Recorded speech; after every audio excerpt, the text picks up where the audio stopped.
Hi, good afternoon, everyone, and welcome to another episode of the Mind of Yash PCOS series. I don't know why I have trouble saying that. You'd think I wasn't dealing with PCOS for my entire adult life. But welcome to another episode of the Mind of Yash PCOS series. Thank you for joining me. And if you are here, please let me know in the comments. Make sure to say hi so that I know that you're here and that you're seeing me properly and hearing me properly. And so that we can begin, because I definitely want a lot of interaction. Any questions you have, any feedback, please let us know. Okay? So tonight, we have a very special guest, and I'm going to just read you a short bio about my guest tonight before I bring her on live. Okay? So tonight I have the wonderful Shenille Samlal.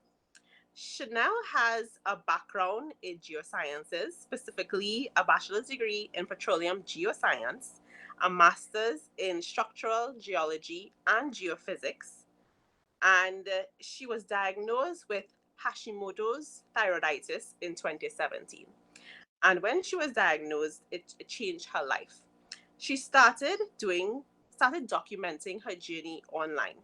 This included how to make a gluten-free, dairy-free lifestyle more approachable or achievable in Trinidad and Tobago. So people began asking her about offering her services in baking, etc. And this is how her business, Sava, where vegetables meat, began.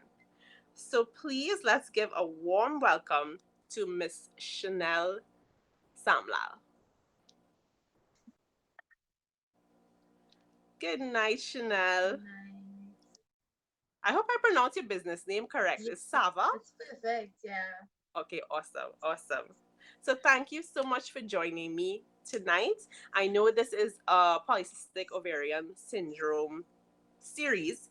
However, I think between my condition and yours as well, there are a lot of similar symptoms and a lot of similar things we needed to do in life to maintain that healthy lifestyle. So I thought, and I've always been looking at your business, guys, for the viewers, Chanel and I actually were working in the same organization for a while, but I don't think we ever really interacted, and we actually interacted when she left the organization, and we connected on social media. And since then, I've been admiring her business, and admiring the products that she has. They are products that I think would be helpful to the PCOS community as well, and she will explain further later on. And hence the reason I asked her to be part of the show. So Chanel, tell us, what exactly is Hashimoto's disease? So you might be wondering, like, why it has such a weird name? Like Hashimoto. It sounds like something Sounds so. an anime or like it's like a name of a robot or something. But Yes. because it was actually like discovered or first classified in Japan. So it's related to your thyroid. So Hashimoto's thyroiditis, or some people just call it Hashimoto's. And Right. it's basically where your body does not, sorry, I think you might be hearing my nephews right now. Yeah, it's basically where your body's immune system doesn't recognize your thyroid as part of your body. So Oh, as with like some bad donor experiences and stuff like that, your immune system is one of the strongest parts of your body. So right. if it doesn't like a part of you, it's going to attack it.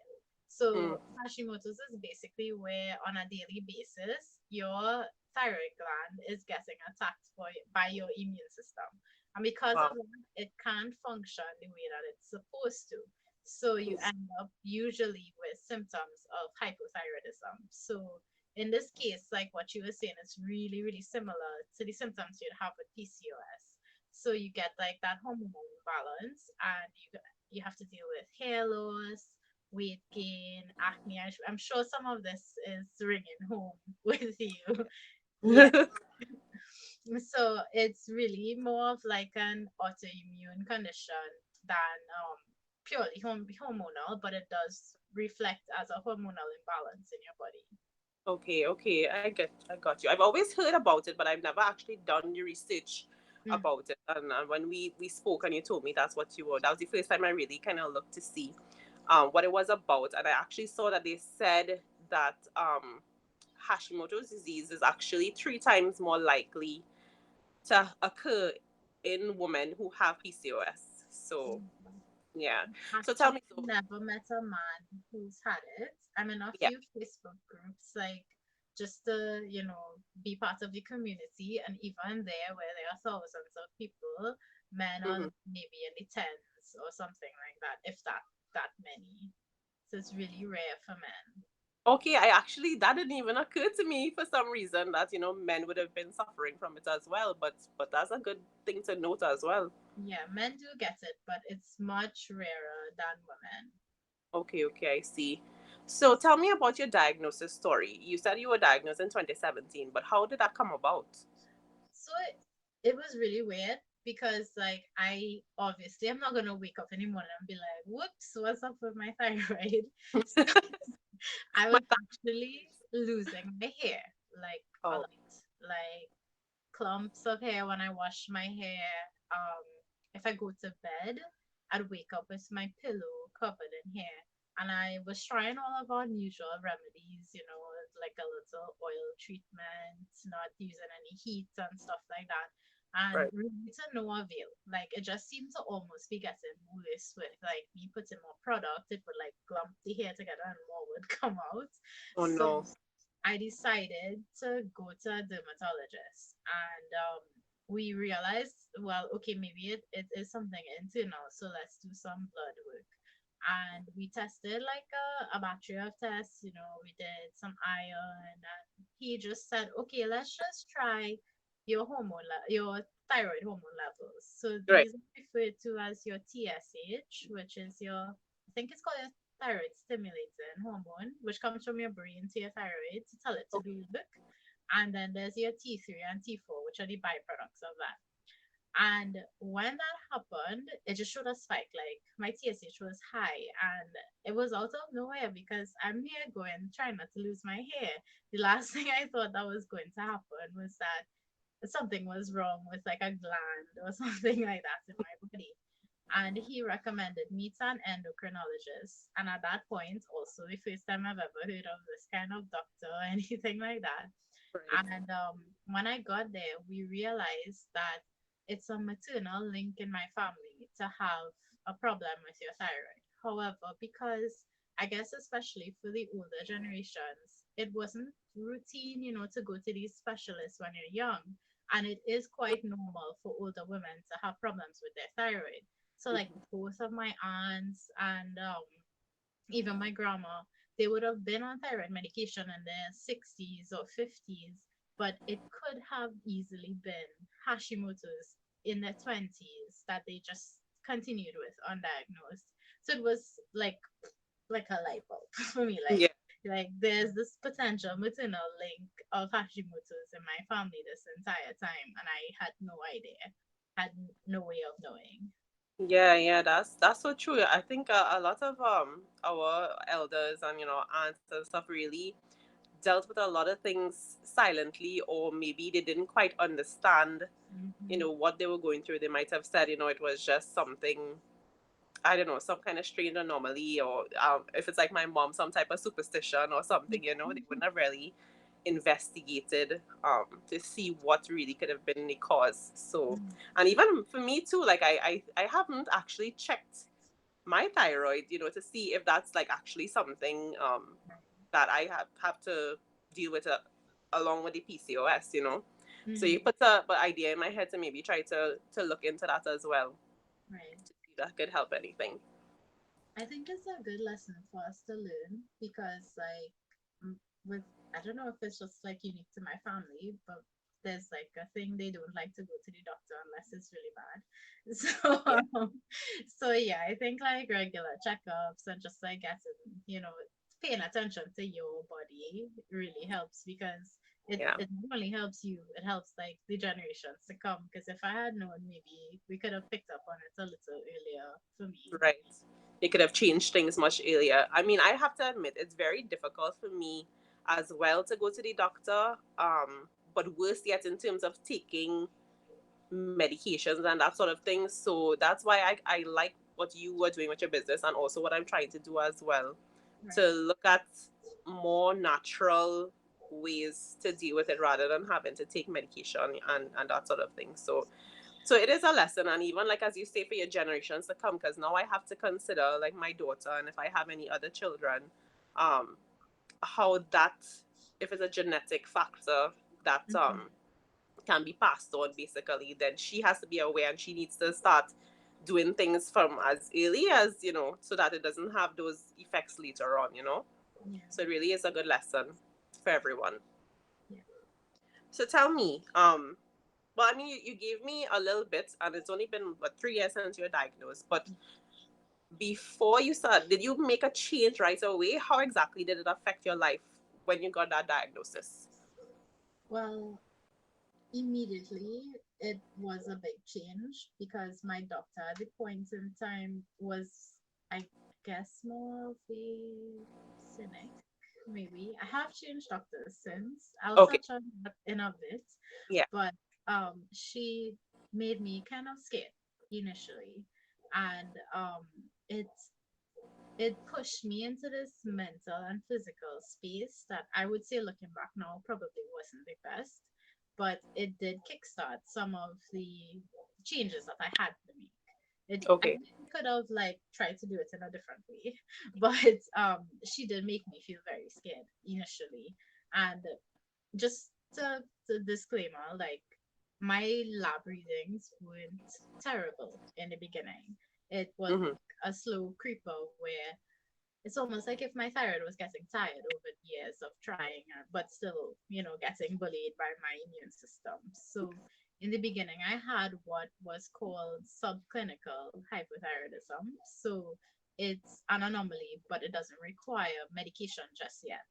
So our goal initially was for me to remove things that are seen as an autoimmune trigger from my diet. So Mm-hmm. an easy way of explaining this was like you could think of the immune system as like a small child, and these triggers are what would make it have a tantrum and act out on my thyroid. So she had mentioned that things like soy, gluten, and dairy were like some key triggers for people who have autoimmune conditions. So in the beginning, and at this point, I would have been like 24, 25. I was freaked out. So like I immediately just went cold turkey, and I was like, health queen. Like I just, Wow. I mean, it to me, I think I should have done it a bit differently and like been a bit more gradual. But she did freak me out a bit because her cynicism made it seem like you're gonna struggle to be pregnant, you're going to have all of these issues in your 30s, you're at risk for cancers and stuff like that. And I just it's like nah.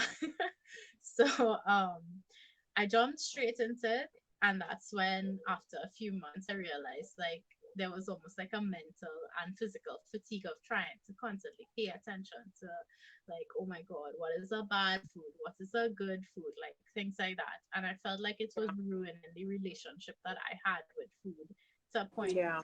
it seemed almost disordered, even though it was healthy. So this at the point in time I didn't know, but I think looking back on it, I may have been leaning towards something called orthorexia, which Mm-hmm. is like a hyper focus on what you deem as healthy or clean foods. Yeah. And it was all that I could think about, like it at least within the first few months. So Yeah. like the adjustment, because of the cynicism of my doctor, was really hard. And like I was at like 100 when I should have been like gradually making Yeah. my way there. No, yeah, But that's a really good point, because I think sometimes doctors or the medical professional, they do have good intentions, and they want to make sure that you make the right decisions, but there's something in their delivery, in their bedside manner, that they need to kind of, not everybody, but like in your experience, to put it in a way that it's a little easier for somebody to deal with, because you remember, like, these type of diagnoses, that's the plural of diagnosis, they're life changing for you. As you said, you were 24, 25. I was just 18. Right. And but I've also changed doctors since, and you get all the negative things, but it's something to be said about saying, well, okay, yes, this is what the road you can go down, but you can, if you make small changes, if you and also to, like, address your mental as well, because as you said, you address the physical, but Mm-hmm. you probably weren't addressing the mental very well, so it kind of went into that, Yeah. as you said, the just the fixation and stuff. So I think there is something to be said about finding a doctor that you're comfortable, who would be able to tell you to tell you the truth. You need to know the truth, but to tell you in a way, like, it's more like a support. It's like, you can do this. Mm-hmm. You just need to make these small changes. And I too, in my journey, I've had periods where I tried, um I want to say, I guess, fad diets, or like meal replacements, and doing things and getting some results in a short period of time. But then in the long run, as you said, your relationship with food definitely changes. You either become, as you said, a little bit like, I don't want to see that, or you kind of grab on more after the period, and it doesn't become sustainable. And I find, like, it's more sustainable when you do those small changes, and you don't go cold turkey right away. So Yeah, definitely. I think like one of the things that she said to me at the point in time, which is not a lie, but again, the delivery was what yeah, was needed. Plus, I was also like, new to this whole diagnosis and I guess this community of like all of these different autoimmune conditions that any person could have. And she basically said that, you know, once you've identified one, there's a high likelihood of developing another. And that she made that like this, like this proclaimment, like, okay, and I every night went to bed thinking like I'm gonna wake up with something else. So, you know, oh, and it really truly freaked me out. And yeah, it was only until, well, I switched doctors and also like did my own reading. And I guess with knowledge, I felt more comforted. So yeah, the more I learned, like I felt better to go into these appointments and ask questions and yeah, deal with my own anxiety around it rather than just like taking in what she says.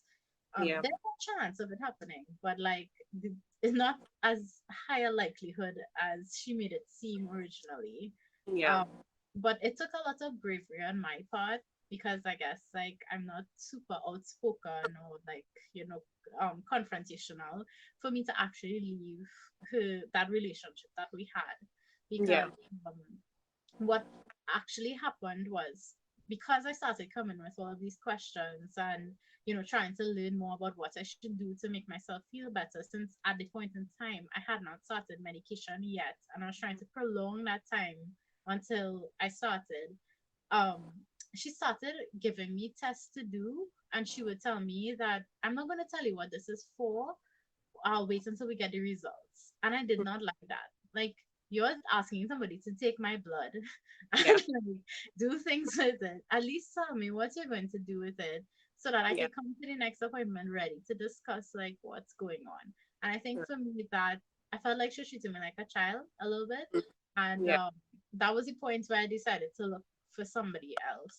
Cause yeah, yeah, but it still took like a lot out of me to then make the phone call and tell her, well, I won't be returning and stuff like that. But I think it was a big step in this whole understanding Hashimoto's bit for myself because I feel like if I didn't do that, I don't know where I would be right now.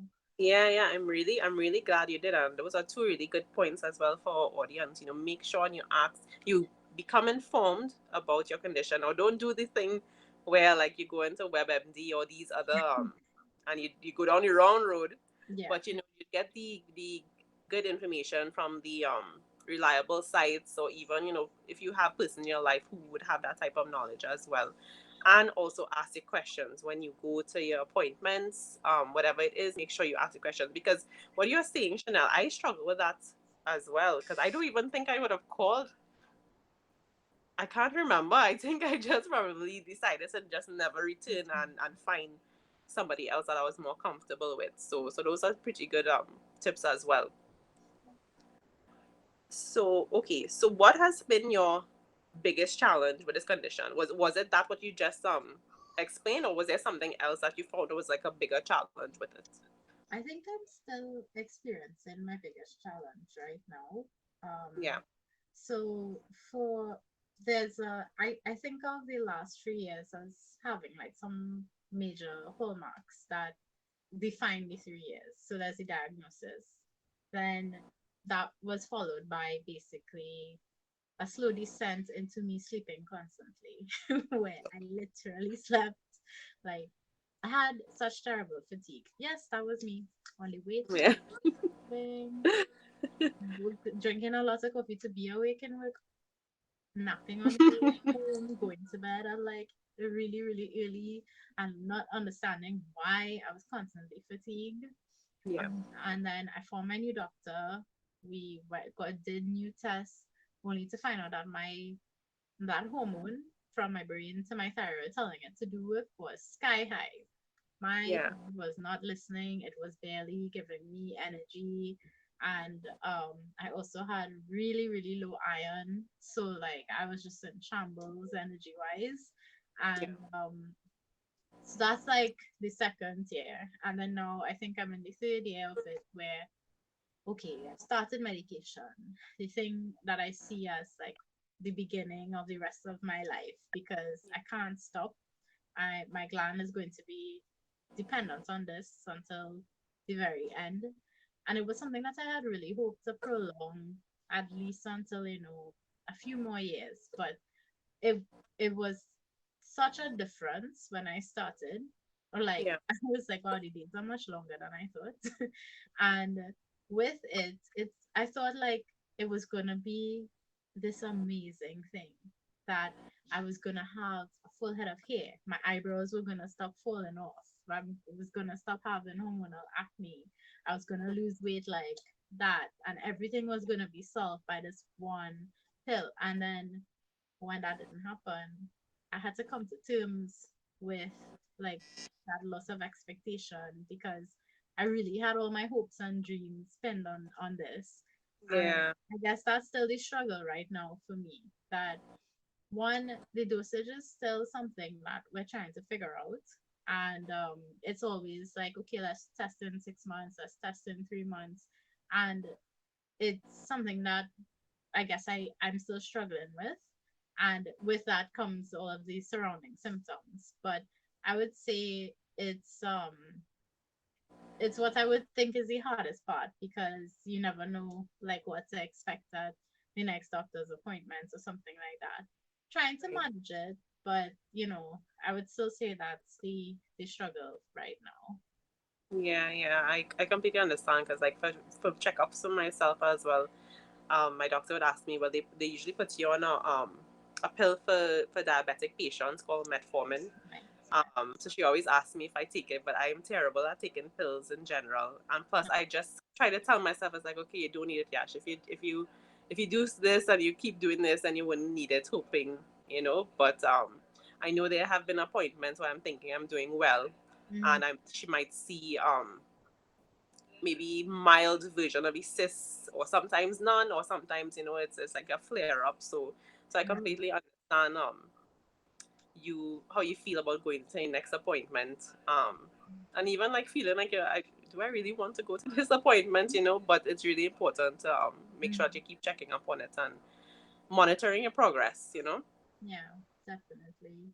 I think I guess there's this thing of what you expect of yourself and what you can actually do.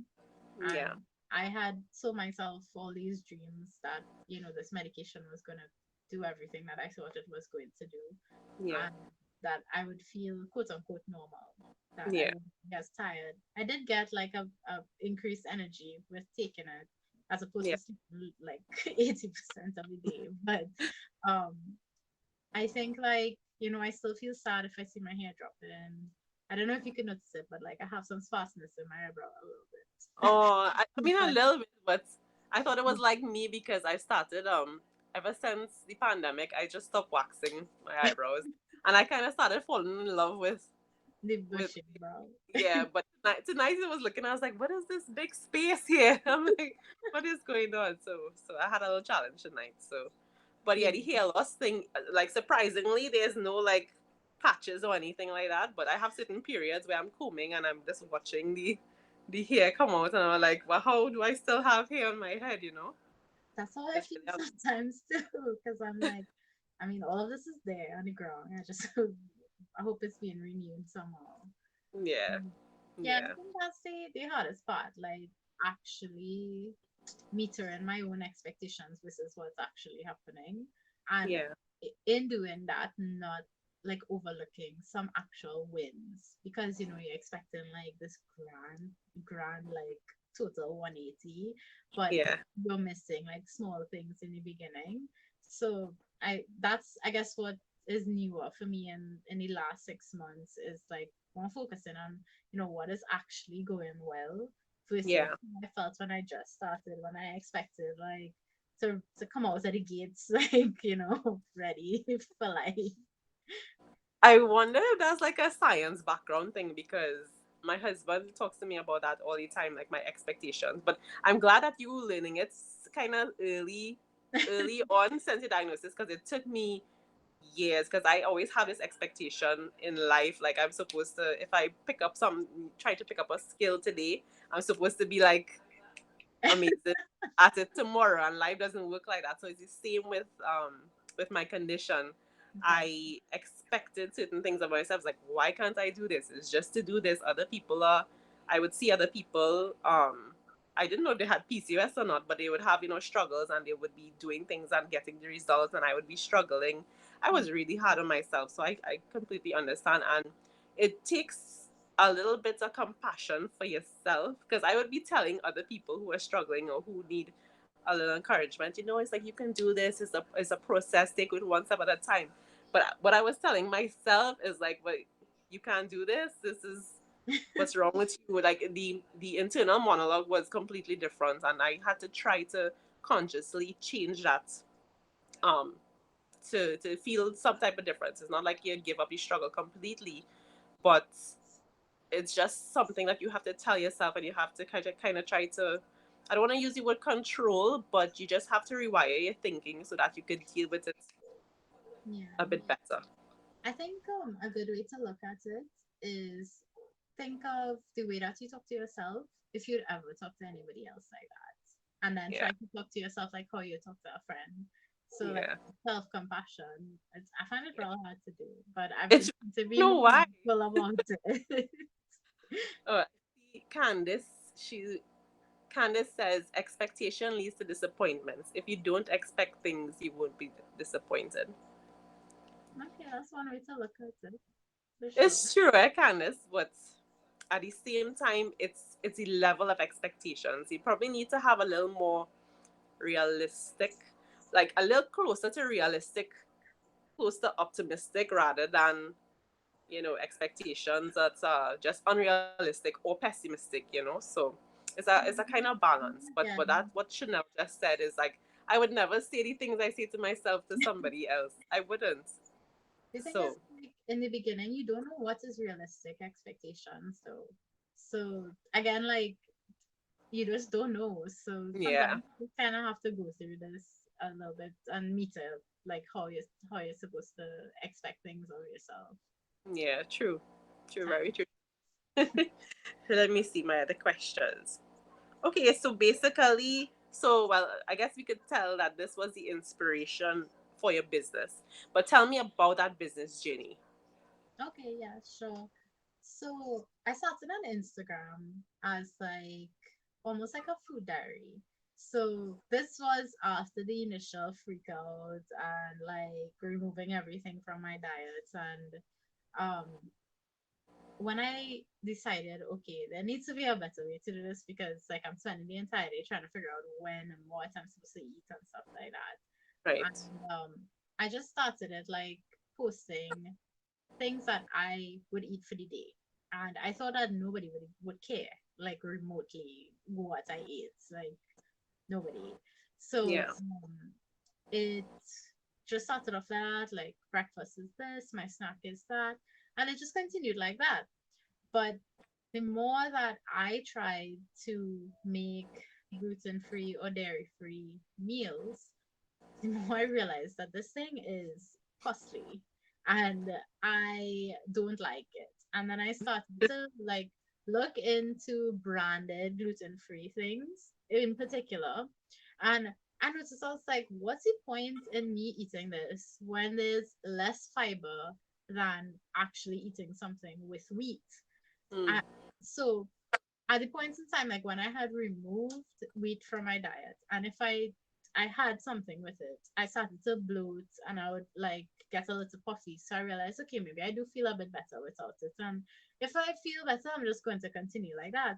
And then Yeah. I started comparing, like, okay, so there's less fiber, there seems to be more sugar, and like I started to use small local products as like fillers for what I could have gone and bought gluten free bread or something like that. So then that led to the experimenting and like trying to figure out, okay, what do we have here in Trinidad that I could go and get to the market and make a meal out of that Mm. fits my requirements? And to me, it was kind of like, you know how people say like they're whitewashing something. I felt like I was brown washing that because like I was trying to make it more local, more accessible because it was the cost was prohibitive to me at the point, like even now. So Yeah. I didn't want to spend like $70 on a loaf of bread or you know something like that. So slowly, I guess like over the course of a year, I did that. And in doing that, I started like making snacks for myself because I like to just like munch on things throughout the day. And Mhm. that's where I started baking. And people started asking me, okay, well, when can I get this? So can you do an order for me just on the side?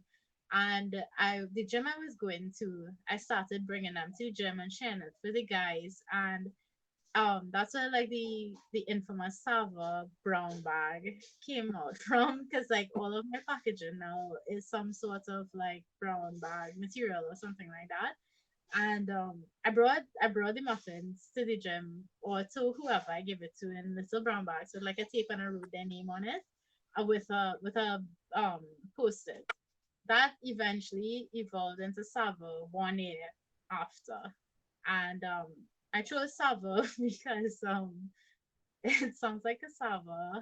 Oh my god, that just literally, And I the just got that light bulb. I was like, wait. and the double S is for my initials. And I love puns, so where vegetables meat is spelled like MEAT because it's not like a vegan brand or anything like that. And I just continued from there. For pre-COVID, I was basically like a little bakery. I did bread and muffins and brownies and stuff like that, and I was having fun with it. But COVID happened, life Oh. happened, and I stopped doing like the actual baking by orders, and I was trying to figure out, well, what do I do that's socially distant that I could, you know, still give people that Sava experience at home, and Mm. I came up with the line of muffin baking mixes as well as I really love tea and I've always made chai from scratch. So I decided to do two chai mixes, masala chai and desi chai, which is coffee and chai together. So it's the masala chai with coffee and a pumpkin spice blend that's just for like this Christmas holidays. And I honestly was just so nervous about the whole thing because I didn't know if people would actually want to like bake for themselves, but the response was pretty cool so far. And Yeah.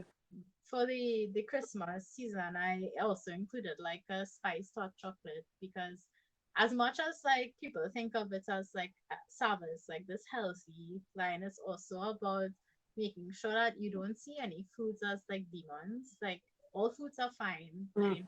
You can't like demonize something in your head because Yeah. you know the diet culture tells you so. Everything in moderation, and you'll be fine. that, That's my that long spiel. no, that's so interesting that you said that because I have a group of friends that we were talking about. I can't remember what we were talking about, but we started talking about like those things, like what's bad for you and whatever. And I had a friend, he was just joking. He's like, what is bad? What is bad for you? Mm. And because it really like people really tell you like one thing is like okay, avocado is not good for you or what or something like that, and then they say no, it's really good for you.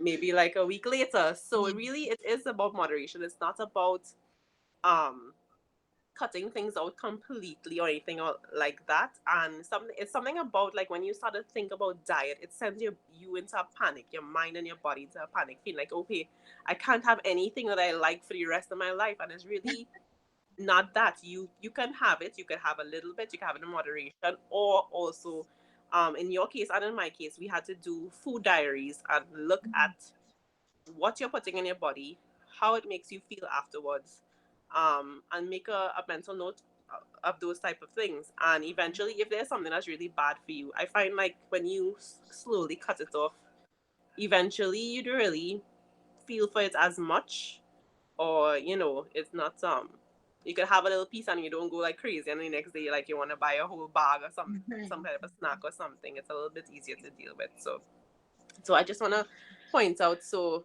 Nandita said she loved the eco-friendly brown bags, Yay.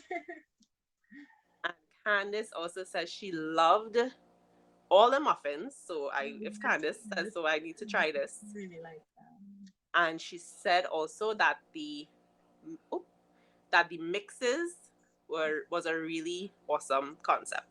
Oh, yeah. Thank you So so I'm much. really excited to try it as well.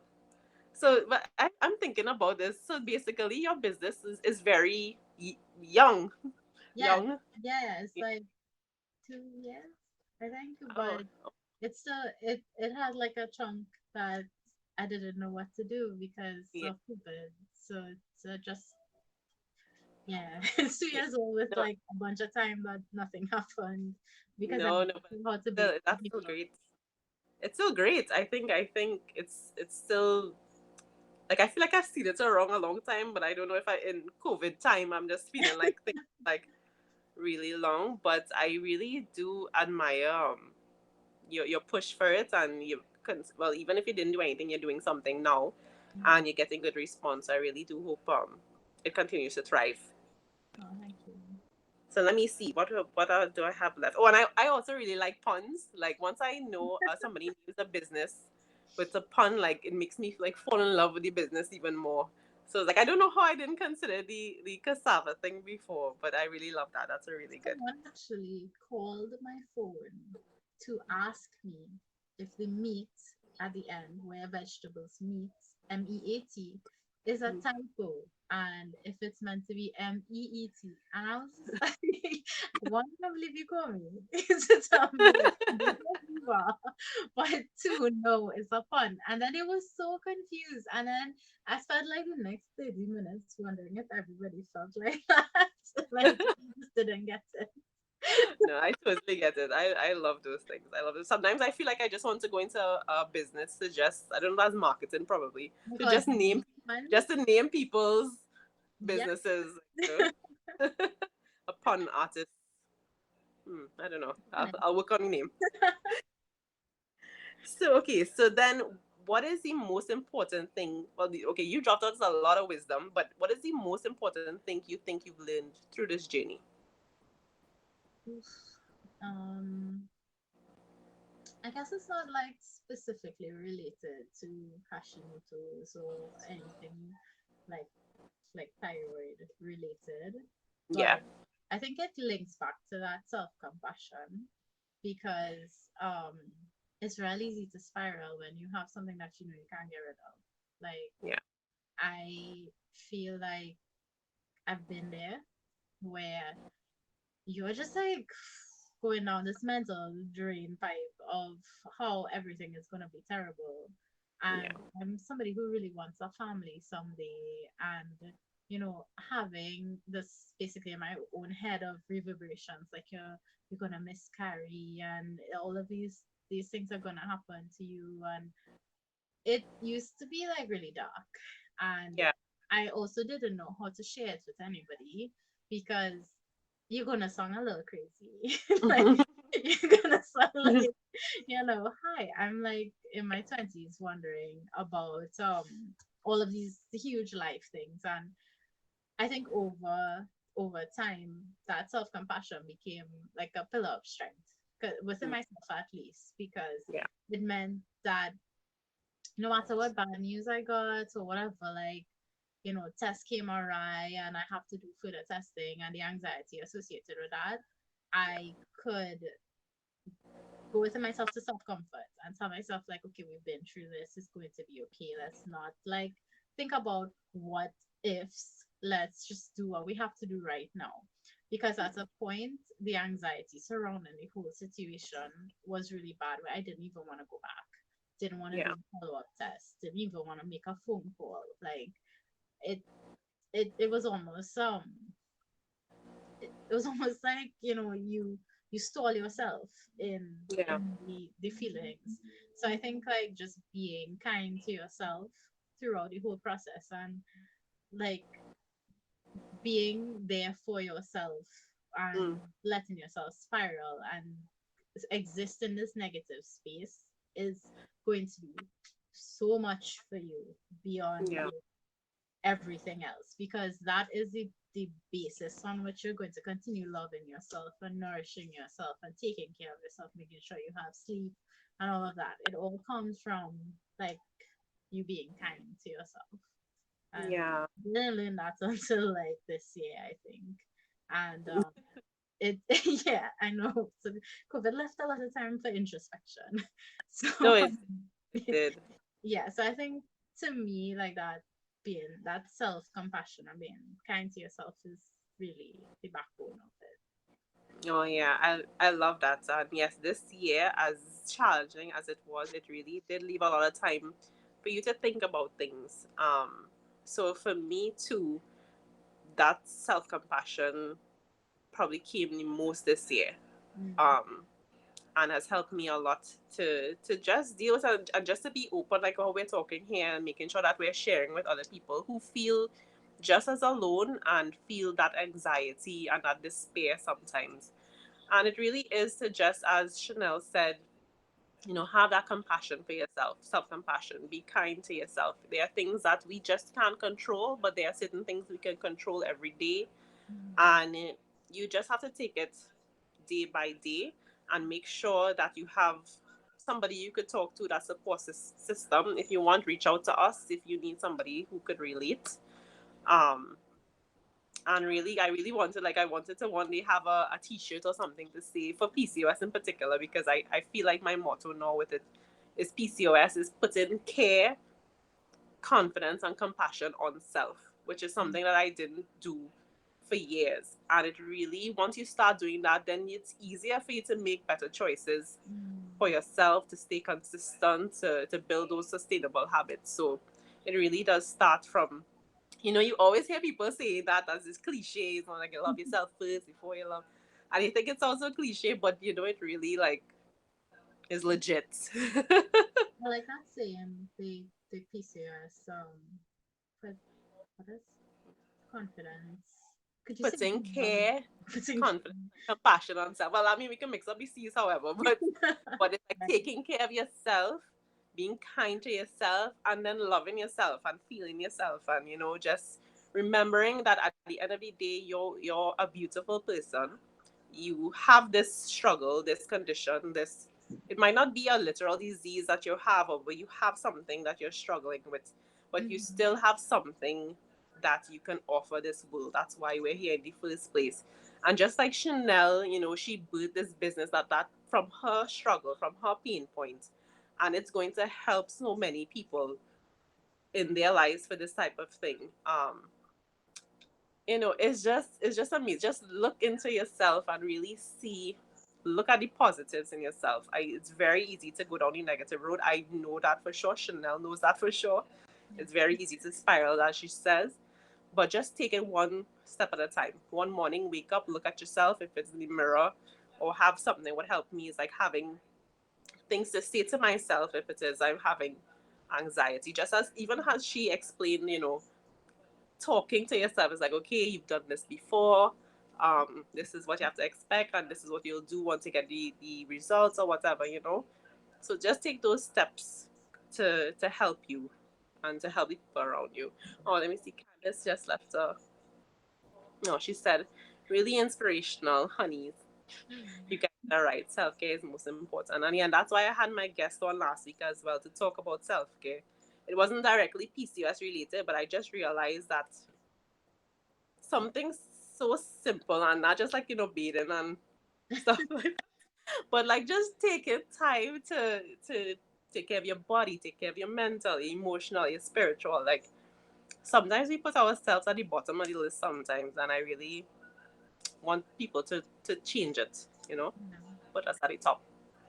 I think too, as glamorous as it is to, I guess like there's a social media side of self care and like self being kind to yourself and face masks and baths and stuff like that.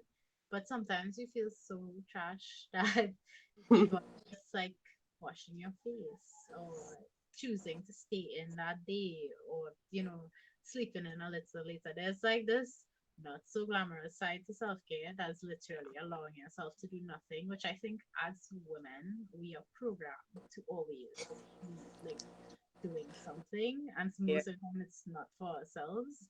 um that counts too, and I just want to like remind people like that's part of it too, like take rest. And even if you don't have the energy to do it, just do it a little piece, like brush your teeth or or something like No, for real. For real. Like I was telling somebody recently because I recently had binge watched a show called Selling Sunset on Netflix. that.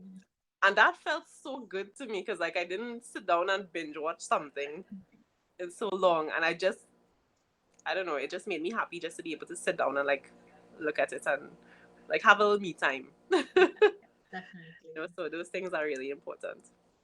Okay, Chanel. So let me see. Okay, well, I was gonna ask you what's one piece of advice, but you gave all the advice, girl. So I'm just gonna ask now because I'm sure the people who are here are listening, and we still have to do a little giveaway. So I hope nobody left us yet. How can people find you on social media and access your products? You can find my Instagram or my Facebook by looking for Sava Where Vegetables Meat. It's like cassava. It's SSAVA, and it's really easy. You just search it up on Facebook or Instagram, and all of the other information is there, like my email and my number and stuff like that. If you all have any questions, like totally free to ask me anything.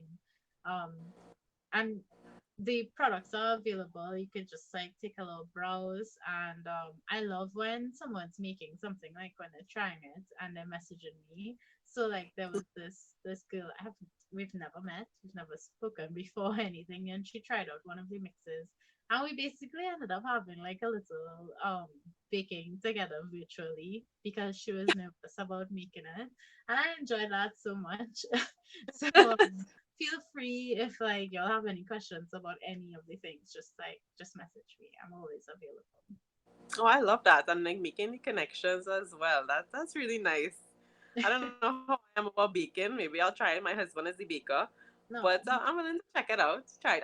I love tea. I love chai. I love coffee. So all those things I definitely will try out. And I'm supposed to get my product soon, so I will definitely leave a review. Okay, so guys, we actually have a giveaway tonight for anybody who's here on live. I was trying to think of what's a good challenge for you guys to get it, but maybe the person who types in the chat Hashimoto's thyroiditis, and you have to spell it correct too. I'm Eh? not gonna say that. You have to spell it correct too in the chat. Then you could win. I don't know if I can say the prizes yet because I know it's something that you're supposed to launch soon. Can I say what it is? We'll post it tomorrow, so you can tell them. They'll get a sneak peek. Okay, good. So the prize is oh well, okay, I don't know, I can't remember the measurements, but it's a bag of masala chai and a lovely like cup so you can have your masala chai in this fancy cup. it's so pretty. I can't, like, she's gonna post it, so make sure and follow her page so that you can see it. But it's very pretty. And so anybody who's here on live, I hope you guys are still here. Candice, Nadita, spell Hashimoto's thyroiditis in the chat. Good luck, guys. Accounting to five. If nobody does it, the first person who does it, once I post up this live afterwards, will Right. get the prize. Just make sure you spell it correctly. How you'll have time It's a to Google. Google it. But I saw another name for it, but I thought it was kind of hard for them to probably spell it. I think it was chronic lymphocytic thyroiditis. I can't remember. I saw a fancier name, but you just have to type Hashimoto's thyroiditis, and you will get that giveaway. It begins with So, guys. H. hey, look. Okay, wait. Candice has done it. Let's see. I mean, can we give her there? I can't see the chat. Oh, I put it on. You can see it on the screen. No. Oh, You sorry can guys. I thought my guest got it. Okay, so she spelled Hashimoto and thyroiditis correct, but I think there's a apostrophe S for Hashimoto's, right? This. Okay, okay. So Chanel, so you can get Candice, and you know I love you, so I just don't worry, guys. So Candice, so we have a winner, Candice. So definitely reach out to Chanel for your prize. But actually, or you could, since Candice works with me as well. So if we want to organize for me to get it to her, however. But yeah, that's our winner, Candice. Yay! I really thought you could see all the comments. I will put it on the screen. You'll see it after, don't worry. Mama sounds excited. So she's celebrating. She's saying yay. So thank you so much, Chanel. I learned so much tonight. And I was also inspired by your journey. And I definitely will continue following your business, and also trying the products. I can't wait for that as well. And I just want to encourage you to continue what you're doing, continue to be an inspiration. I know you say you're shy, but you were great tonight, and I love that you're connecting with people, and even those little things are so helpful to people who are dealing with things like this, and also who are dealing with just the pandemic in general, just this new normal that everybody has to be living in. So I just want to encourage you and honor you for everything that you're doing, and to thank you again for joining me tonight. Thank you so much. This was really stepping out of my comfort zone. So thanks for giving me the opportunity. You were great, girl, and I'm sure a lot of people who were here tonight and who's gonna watch it afterwards are going to be very inspired and very blessed. So thank you once again. Oh, Candice is saying, oh, she says, really inspirational discussion tonight. Awesome job. Keep up the great work. And thank you, Candice, so much for tuning in. As my girl from a long time, I used to follow her. Well, we say that we went to the same high school, and I've followed her from there to UTT, like, and then into work as well. So that's my real girl. So I'm glad she's the winner. That's a deserving winner. Me too. That should be one. All right, guys. Well, thank you so much for joining in, and make sure to leave your comments and feedbacks even afterwards. Make sure to follow Sava's pages, Chanel's pages. I will put the information up as soon as I finish the video, and continue to keep safe. Take care of yourself, take care of your family, and have a great night. Night, Okay, bye, everyone. everyone.